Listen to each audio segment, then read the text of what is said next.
네, 오늘은 내 아우 아벨이 어디 있느냐라는 제목으로 말씀을 나누겠습니다. 아담과 하와는 동침을 하고 자식을 낳았습니다. 아이를 낳은 아담은 내가 여호와로 말미암아 등남하였다고 합니다.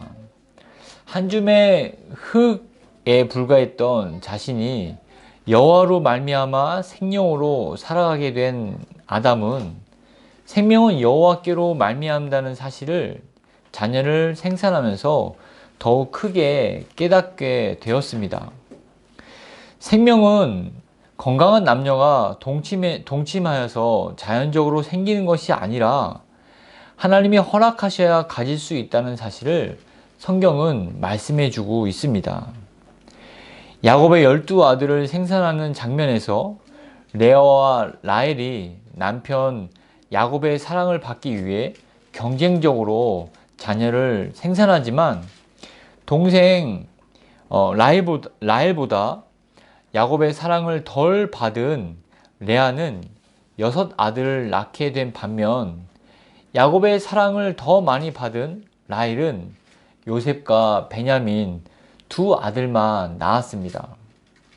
이에 대해서 성경은 창세기 30장 31절에서 여호와께서 레아가 사랑받지 못함을 보시고 그의 태를 여셨으나 라고 말씀하고 계십니다.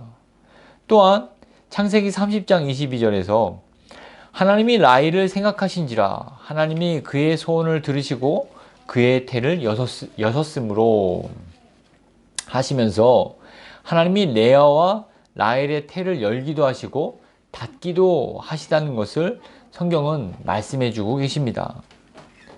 하나님은 생명의 주관자가 되신다는 사실을 아담은 이제 깨달았던 것이죠. 그리고 아담은 두 아들을 잘 가르쳤습니다. 자신의 소출을 통해서 하나님께 제사를 드리는 법을 가르쳐 주었을 것입니다. 가인은 농사를 지었고 아벨은 양을 치는 자였습니다. 그래서 이들은 자신의 소산물로 하나님께 제사를 드렸습니다. 가인은 땅의 소산으로, 아벨은 양의 첫 새끼와 그 기름으로 드렸다고 성경은 말씀하십니다. 여기까지는 문제가 없었습니다. 그러나 제사의 결과가 정반대로 또 나타났습니다. 4절과 5절에서 여호와께서 아벨과 그의 제물은 받으셨으나 가인과 그의 제물은 받지 아니하신지라. 이 하나님이 아벨의 제사는 받고 또 가인의 제사는 받지 않았다는 부분에서 많은 어떤 신학자들의 의견이 있습니다. 피해 제사를 가인이 드리지 않았기 때문에 받지 않으셨다라는 것도 있고, 무슨 소리냐? 곡식으로 소제를 또 드리지 않냐라고 하는 그런 측면에서 가인의 제사도 흠이 없는 제사였다라고 이렇게 이야기를 합니다. 뭐 그런 것이 중요한 것이 아니라 결론적으로는 하나님께서 아벨과 그의 제물은 받으셨고 가인과 그의 제물은 받지 아니하셨다라는 것이 더 중요하다는 것입니다. 왜냐하면 이 여호와께서 아벨과 그의 제물을 받으셨고 가인과 그의 제물은 받지 아니하신지라 라고 하는 부분에는 우리가 거론할 어떤 재론의 여지가 없습니다. 그럼 왜 아벨은 받으셨고 가인은 받지 않았냐라고 하는 그런 까닭도 우리가 뭐 유추해 볼 수는 있지만 정확하게 알 수는 없습니다. 그러나 우리가 이 가인의 태도는 어느 정도 유추해 볼 수가 있습니다. 자기의 제사를 받지 않은 그런 모습을 보면서 가인은 이런 반응을 보였습니다. 가인은 몹시 분내고 안식이 변했다라고 성경은 말씀해 주고 있습니다. 가인은 당연히 하나님께 드리는 제물이었기 때문에 자신의 소출 중에서 가장 좋은 것으로 하나님께 드리지 않았겠습니까? 자기가 땀을 흘려서 농사를 지었고 자신의 입으로 들어갈 것을 양보하고 또 하나님께 드렸습니다. 자기 편에서 희생을 감수해서 하나님께 제사를 드렸지만 그 제단 위에 올려진 제물에 불이 내려오지 않자 몹시 불쾌했다는 것입니다. 불쾌한 그런 기분 나쁜 정도가 아니라 분노를 냈다고 성경은 이야기하고 있습니다. 이때 가인은 자기 방식으로 하나님께 나아가면 된다는 것을 배웠으면 자기 방식으로 하나님께 나아가면 안 된다는 것을 이렇게 배움의 기회로 삼으면 좋았겠지만 그렇지 못했습니다. 그는 교만했고 자기 의로 가득 찬 그런 죄인의 모습을 여실히 드러내고 있습니다. 대속의 교리를 무시할 뿐만 아니라 증오한다는 것을 단적으로 보여주는 그런 장면이라고 말할 수 있겠습니다. 하나님은 가인의 이런 분냄을 아셨습니다. 성령의 지배를 받지 않고 그 안에서 속임질을 하고 있는 뱀의 말을 듣고 있는 가인을 보셨기 때문이었겠죠. 그래서 하나님은 가인을 찾아가서 말씀하십니다. 내가 분하여 함은 어찌 됨이며 안색이 변함은 어찌 됨이냐. 하나님께 예배하는 자는 영과 진리로 예배 드려야 하는데 가인은 그렇지 못했습니다. 경건의 모양은 있으나 그 능력은 부인하는 태도로 하나님께 나아갔습니다. 참된 예배자로서가 아닌 자기 기준과 자기의 의로 하나님께 나아갔기 때문에 자기의 노력이 거절을 받자 분노하게 된 것입니다. 그래서 하나님은 가인에게 이렇게 말씀하십니다. 내가 선을 행하면 어찌 낯을 들지 못하겠느냐. 선을 행하지 아니하면 죄가 문에 엎드려 있느니라. 7절 말씀입니다. 여기서 선이란 무엇입니까? 하나님의 기준, 하나님의 명령하신 말씀입니다. 하나님의 기준을 따른다는 것입니다. 하나님의 말씀을 따르지 않는다면 죄가 문에 엎드려 있게 됩니다. 죄가 문에 엎드려 있지만 마음대로 들락달락 할 수가 없음을 말씀하십니다. 죄가 너를 원하나 너는 죄를 다스릴지니라. 하나님은 흥분해 있는 가인이 알아들을 수 있도록 자신의 상태가 어떠한지를 자세히 풀어서 말씀해 주고 계십니다. 지금 죄가 너의 마음의 문 앞에 기다리고 있는 상태이며 너의 명령만을 기다리고 있다. 너가 죄를 거절하면 죄는 달아날 것이지만 너가 허락하면 그 죄는 내 안으로 들어가 너를 제압할 것이다. 하나님의 이 경고는 야고보서 1장 15절에서 말씀하셨듯이 욕심이 잉태한 즉 죄를 낳고 죄가 장성한 즉 사망을 낳느니라 라는 말씀을 하나님은 죄를 의인화하면서 자세하게 풀어주신 것입니다. 그렇지 않습니까? 우리가 처음부터 살인할 사람이 어디 있겠습니까? 자신의 어떤 미움이나 질투나 시기를 다스리지 못하고 그것을 자꾸 키워나간다면 살인까지 가는 길을 걷게 되는 것이죠. 하나님은 이 말씀의 원리를 자세히 풀어서 가인에게 경고하셨습니다. 사람이 욕심이나 욕망에 사로잡히게 되면 이성을 잃게 됩니다. 그래서 자제력을 잃어서 무리한 방법을 사용해서 자신이 목적하는 바를 달성하려고 합니다. 도박에 중독되어서 가산을 탕진한 이웃집까지 가지 않아도 분노를 이기지 못해서 무리하게 행동한 일들이 여러분들도 한 번쯤 있지 않습니까? 아직 돌이킬 수 있는 기회가 있는 가인에게 하나님은 경고를 하신 것입니다. 아직 레드카드를 받기 전에 그 옐로우 카드를 주시면서 여기까지 멈춰라. 너의 그 분노와 너의 그 시기심과 또 그런 적대감들을, 나를 향한 적대감들을 이제는 좀 누그러뜨리고 조금 한숨을 돌려라. 그럴 수 있다. 그렇다고 해서 너를 내치지 않을 것이다. 너는 나의 사랑하는 자녀이며 나의 존귀한 자녀가 될 자격이 충분히 있다. 라고 하는 하나님의 그 사랑의 메시지. 그래도 여전히 기회가 있다는 사실들을 인식했으면 좋겠다라는 그런 하나님의 간절한 기대가 있는 그런 요청이었습니다. 그러나 가인은 이런 하나님의 요청을 거두절미하고 거절했습니다.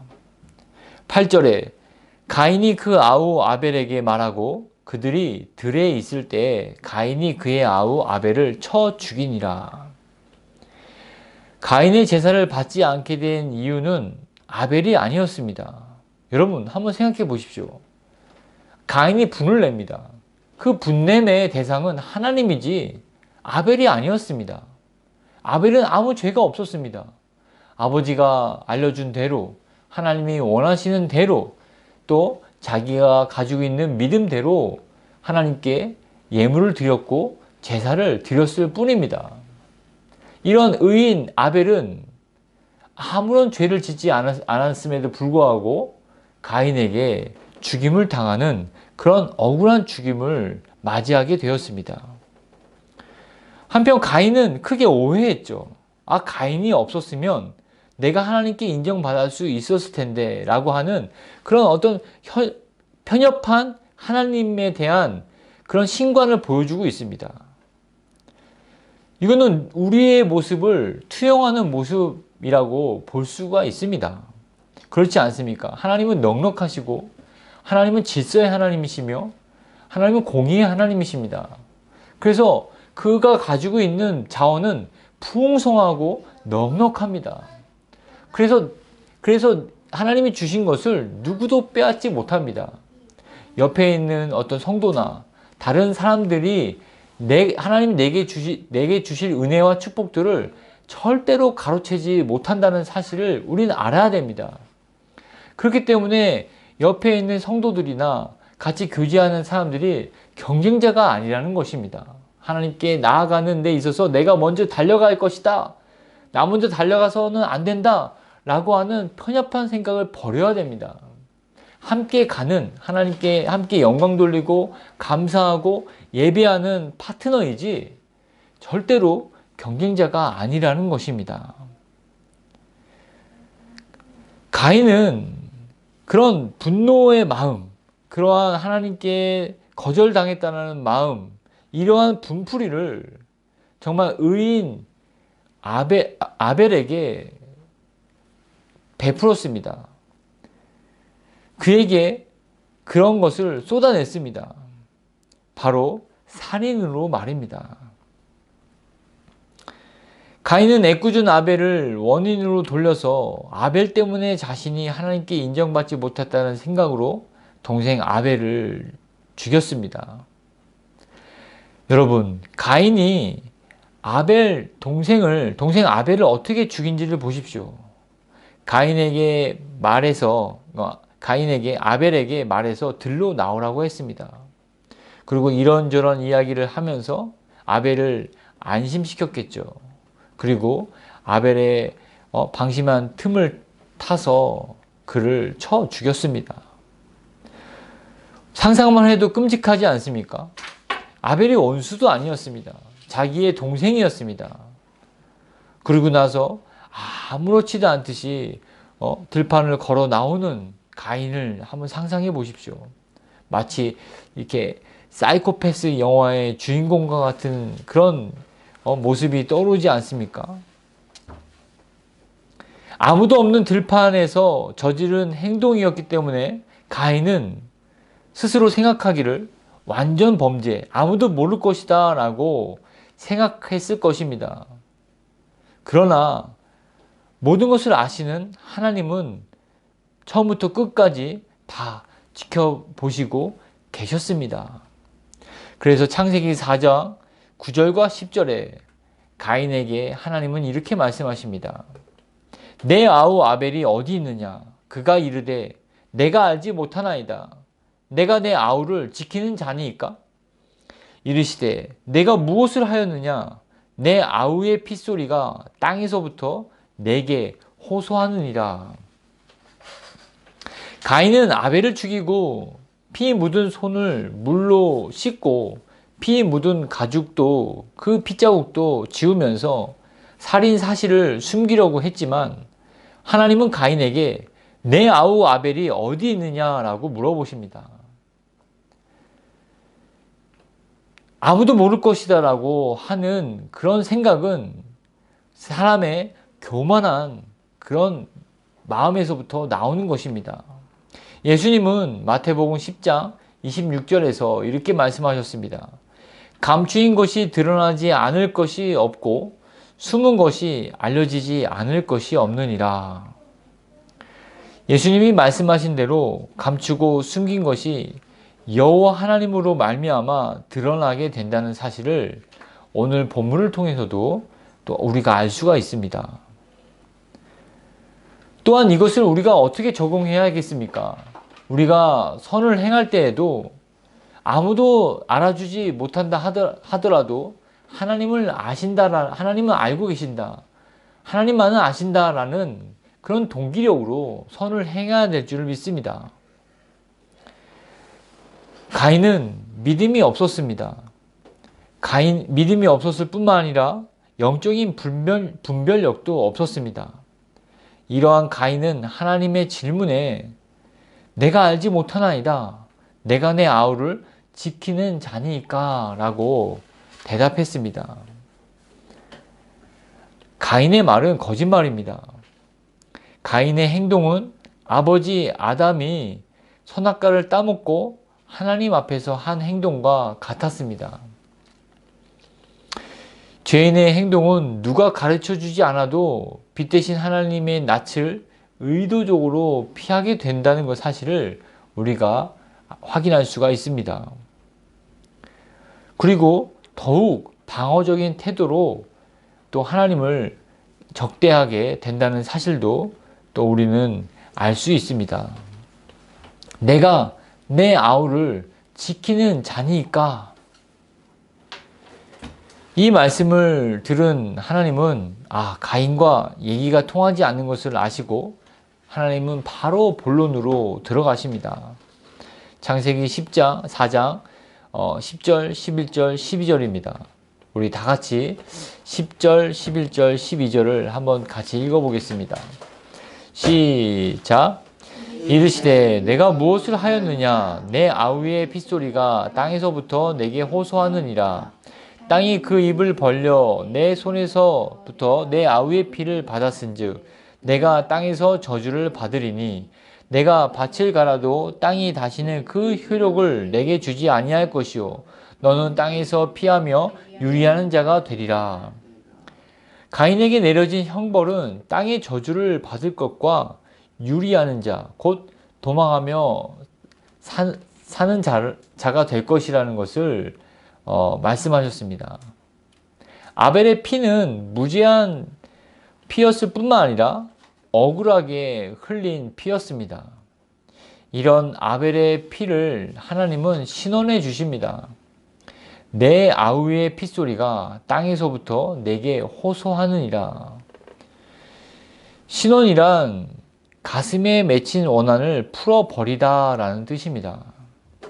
하나님이 직접 우리의 억울한 죄를 풀어주시고 씻어주시는 분이심을 오늘 본문을 통해서 우리는 알 수가 있습니다. 그래서 히브리서 기자는 히브리서 10장 30절에서 원수 갚는 것이 내게 있으니 내가 갚으리라고 말씀하셨습니다. 왜냐하면 우리가 믿는 하나님은 신원하시는 하나님이시기 때문입니다. 신원하시는 하나님을 믿는다면 우리가 얼마나 많은 평안과 은혜를 누리겠습니까? 살면서 억울한 일, 그리고 또 고난과 또 핍박을 당하는 일이 얼마나 많이 있습니까? 또 손해도 또 봅니다. 그러나 이런 모든 것을 다 아시고 하나님이 신원해 주신다는 믿음을 갖고 아무도 원수를 삼지 않고 그들의 허물에 대한 용서와 긍휼을 바라는 마음으로 살아간다면 하나님께서 그를 눈동자같이 지켜주시지 않겠습니까? 하나님은 이러한 분이십니다. 여러분들이 조금이라도 손해를 보지 않으려고 아둥바둥 거리는 그런 모습을 보시는 하나님의 시각에서 한번 생각해 보십시오. 이미 우리의 억울함이나 우리의 손해봄이나 우리의 고난으로 인한 그런 고통을 다 갚아주시면서 어루만져 주실 준비를 하고 계신 하나님께서 우리 스스로 그런 상처를 꿰매고 또 복수의 칼날을 감고 갈고 있다면 하나님의 능력을 저해하는 쪽은 바로 우리 자신이 된다는 것입니다. 그래서 히브리서 기자는 믿음으로 말미암아 하나님을 기쁘시게 한다는 원리를 계속해서 우리에게 말씀하고 계시다는 것입니다. 믿음을 가지십시오. 믿음을 가지고 신원하시는 하나님께 여러분의 억울함이나 여러분의 어떤 원통함이나 그리고 그 손해를 보고 있을지라도 내가 더 다른 사람에게 긍휼과 자비의 손길을 베풀 수 있도록 그런 넉넉한 마음과 믿음으로 살아가게 해달라고 기도하시는 여러분이 되시기를 주의 이름으로 축원드립니다. 가인에게 가해진 형벌은 땅의 저주를 받고 땅을 피하고 또 유리하는 인생을 살게 된다라고 하나님을 말씀하십니다. 이에 대해서 가인은 이렇게 하나님께 호소합니다. 창세기 4장 13, 14절에 가인이 여호와께 아뢰되 내 죄벌이 지기가 너무 무거우니이다. 주께서 오늘 이 지면에서 나를 쫓아내시온즉 내가 주의 낯을 배웁지 못하리니 내가 땅에서 피하며 유리하는 자가 될지라. 물을 나를 만나는 자마다 나를 죽이겠나이다. 여러분, 가인의 호소를 들어보십시오. 동생 아벨을 죽인 그 죄의 그런 무게는 전혀 생각하지 않고 자신이 받은 그런 형벌에만 집중해서 자신이 받은 형벌이 너무 무겁다라고 하나님께 호소합니다.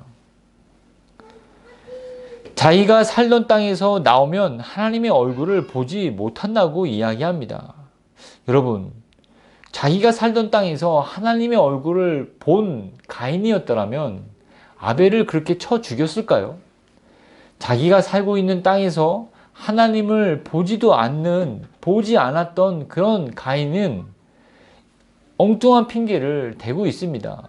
이 땅에서 벗어나면 내가 하나님의 얼굴을 어떻게 보게 됩니까? 그러니 하나님이 주신 이 형벌은 너무나 무겁습니다. 라고 하는 것입니다. 앞뒤가 안 맞는 그런 항변을 하고 있는 것이죠. 그러나 가인이 진짜 두려운 것은 뭐냐면 자신이 저지른 그 살인 때문에 다른 사람들이 자신을 죽이려고 하지 않겠냐라고 하는 것입니다. 그러나 이것도 본인이 갖고 있는 두려움에 대한 억측입니다. 다른 이들이 자신을 죽이려고 한다는 생각은 오히려 반대가 되었을 것입니다. 오히려 다른 사람들이 그 살인한 가인을 두려워해서 더 피하지 않았겠습니까? 그리고 그런 어떠한 두려움으로 인해서 가인은 더 큰 힘을 가지려고 노력했다는 사실을 오늘 본문의 이후에서 발견할 수가 있습니다. 가인의 이 항변은 그저 뱀처럼 강교한 그러한 핑계와 변명일 뿐입니다. 궁지에 몰리자 억지 억울함으로 자신을 방어하는 모습을 볼 수가 있다는 것입니다. 약자에게는 강하고 강자에게는 약한 모습을 보이는 그러한 사단의 강교함을 가인은 가지고 있었다는 것입니다. 하나님은 속이 보이는 가인의 항변에 대해서도 끝까지 들으셨습니다. 자신의 인자와 자비를 가인에게도 나타내 보이셨던 것이죠. 그리고 나서 창세기 4장 15절에 이렇게 가인에게 말씀하십니다. 여호와께서 그에게 이르시되 그렇지 아니하다. 가인을 죽이는 자는 벌을 7배나 받으리라 하시고 가인에게 표를 주사 그를 만나는 모든 사람에게서 죽임을 면하게 하시니라. 가인에게 표를 주셔서 가인을 죽이면 벌을 7배나 받게 하셔서 가인의 죽음을 면하게 하십니다. 하나님이 가인에게 주신 표가 어떤 것인지는 우리는 알 수가 없습니다. 하지만 만나는 사람들마다 그 표가 무엇인지를 알 수 있고 확인할 수 있는 것이라는 것을 우리는 짐작해 볼 수가 있죠. 가인은 하나님이 주신 이 표를 사용하지 않았습니다. 얼마 안 돼서 성을 쌓고 너는 유리하는 인생을 살 것이다 라고 하는 그 말에 대적해서 정착해서 사는 삶을 택했습니다. 하나님의 형벌을 거부했던 것입니다. 자신의 힘으로 하나님을 맞서서 싸우는 삶을 택했습니다. 이처럼 죄의 두려움은 끝이 없어서 어둠 속으로 우리를 끌어갑니다. 가인이 다니는 곳마다 하나님이 주신 표를 내밀면서 하나님으로부터 용서받았다는 증거로 제시하면서 살았더라면 아마 가인의 삶은 조금 더 달라지지 않았겠습니까? 하나님의 약속을 계속 주장하면서 사는 삶으로 변했을 것입니다. 네 동생 죽인 아벨이지, 너 일로 와봐 하면서 많은 사람들이 가인을 쫓아올 때 그 표를 내밀어서 하나님이 나에게 이런 용서의 표를 주셨습니다. 나를 죽이려고 하는 여러분들이 이 표를 보고도 나를 죽인다면 여러분들이 벌을 7배나 받을 것입니다. 라고 하는 그런 메시지를 전하면서 그런 복음의 순례자가 되지 않았겠습니까? 하나님이 누구신지, 자기 동생을 죽인 저 사람조차도 하나님은 용서해 주시는구나 라고 하는 하나님을 더 알게 되는 표를 만천하에 알리고 또 복음의 순례자로 살 수 있는 기회를 가인은 저버렸던 것입니다. 자기의 성을 쌓고 그 자기를 저주하는 땅을 거역하면서 그곳에서 다른 타인들을 만나지 않고 살았던 것입니다. 이처럼 죄에 대한 두려움은 끝이 없이 어둠 속으로 가인을 이끌어갔습니다. 가인이 다니는 곳마다 또 가인이 있는 곳마다 항상 높은 담과 그런 더 무력을 사용해서 사람들과 멀어지는 삶을 살았습니다. 이후에 어떤 가인의 후손들이 어떻게 살았는지를 보면 아시겠지만 가인의 5세 손인 라멕은 더 큰 죄를 지어서 할아버지 가인의 그 7배의 벌보다도 자신은 70배의 벌을 받을 것이라는 고백을 할 정도로 점점 이 자손들은 또 세상은 타락의 끝을 향해 갔습니다. 세상은 점점 하나님을 거역하는 방향으로 흐르는 것이 아니라 하나님을 잊고 그 교훈을 하찮게 여기는 분위기로 흘러갑니다. 그래서 결국 노아 시대의 홍수로 심판하지 않으면 안 되게 되었습니다. 지금도 마찬가지지 않습니까? 한번 세상을 보십시오. 하나님을 거부하고 기독교 정신을 훼손하는 사상과 또 정치 제도, 교육 정책들이 속속히 등장해서 세상을 어지럽히고 있습니다. 더욱 파괴적이고 비윤리적이며 비도덕적으로 세상을 이끌어가고 있습니다.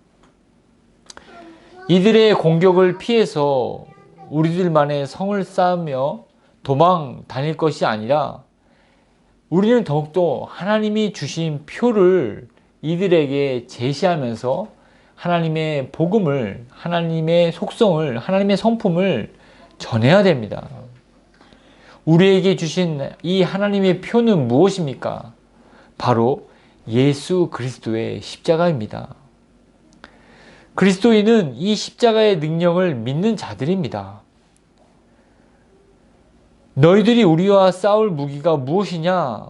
세상이 우리에게 물어본다면 우리는 거침없이 예수 그리스도의 십자가를 내세워야 합니다. 사람들은 이 십자가를 비웃습니다. 고린도전서 1장 18절에 바울이 이야기했듯이 십자가의 도가 멸망하는 자들에게는 미련한 것이요 구원받는 우리에게는 하나님의 능력이 됨이라. 그리스도인이란 누구입니까? 바로 십자가의 능력을 경험하는 자들입니다. 십자가의 능력은 부활의 권능으로 이어지며 부활은 하나님의 영광을 나타내는 유일한 통로입니다. 십자가에서 죽었다가 살아난 사람만이 하나님의 영광을 보는 이 십자가의 신비가 타락한 세상의 유일한 대안이며 우리가 세상에서 나가 싸우는 유일한 무기입니다. 또한 유일한 자랑입니다. 바울은 이렇게 고백했습니다. 빌립보서 3장 7절에서 9절 말씀에서 그러나 무엇이든지 내게 유익하던 것을 내가 그리스도를 위하여 다 해로 여길 뿐 아니라 또한 모든 것을 해로 여김은 내 주 그리스도 예수를 아는 지식이 가장 고상하기 때문이라. 내가 그를 위하여 모든 것을 잃어버리고 배설물로 여김은 그리스도를 알고 그 안에서 발견되려 함이니 내가 가진 의는 율법에서 난 것이 아니요 오직 그리스도를 믿음으로 말미암은 것이니 곧 믿음으로 하나님으로부터 온 의라. 우리도 가인과 같은 죄의 잠재력을 가진 자이나 그리스도로 말미암아 하나님의 의를 덧입은 삶을 살게 되었습니다. 이것이 하나님이 우리에게 주신 표입니다. 나를 얽어매어 죽이려고 달려드는 자들의 분노를 저지할 수 있는 유일한 표가 예수 그리스도라는 것입니다. 또한 외부로부터 오는 그런 적들을 대항할 때도 그리스도의 십자가가 필요하지만 내 안에서 나오는 죄, 미움, 질투, 시기, 또 수치심, 또 비아냥거림, 또 조바심, 사랑 없음, 인내하지 못함, 또 폭력적인 말과 행동, 또 무례함, 무시, 또 분노, 욕망, 쾌락, 이것을 좇는 것을 우리에게는 이길 힘이 없습니다. 오직 예수 그리스도의 힘으로만 우리 안에서 나오는 죄를 이길 수 있으며 제어할 수 있다는 사실을 기억하시길 바라겠습니다. 그럼 무엇을 우리가 알아야 됩니까? 무엇을 우리가 이 시간에 교훈을 삼아야 되는 것입니까? 오직 승리가 그리스도께 있음을 믿고 그리스도의 능력만을 가장 고상한 능력임을 믿고 의지해야 한다는 사실을 오늘 본문은 이야기하고 있는 것입니다. 여러분, 하나님을 자세히 그리고 정확하게 아시기를 바라겠습니다. 아담은 하나님께 범죄했습니다. 그러나 하나님께 에덴 동산에서 쫓겨나는 아담에게 하나님은 가죽옷을 입혀주셨죠. 또한 가인도 하나님께 범죄했습니다. 그러나 하나님은 그가 죽지 않도록 표를 그에게 주었습니다. 여러분, 하나님은 우리를 제어하시고 억압하시면서 코너로 몰고 가시는 분이 아니십니다. 하나님은 우리에게 풍성한 삶을 약속하시면서 광야에서도 그 발이 부르트지 않고 먹을 양식이 없어서 줄이지 않으며 그 옷이 헐어지지 않도록 보호하시고 입히시고 인도하시는 분이 바로 하나님이십니다. 여러분, 우리가 우리의 삶을 살 때 아담에게 입히신 가죽옷, 가인에게 주신 그 표를 생각해 보십시오. 지금도 우리에게 그리스도의 십자가로 말미암아 선명하게 하나님의 자비와 사랑을 보여주십니다. 우리가 붙잡을 것은 하나님의 자비와 사랑으로 표현된 십자가라는 사실을 기억하시면서 한 주도 승리하시는 삶을 사시기를 주의 이름으로 축원드립니다. 기도하겠습니다.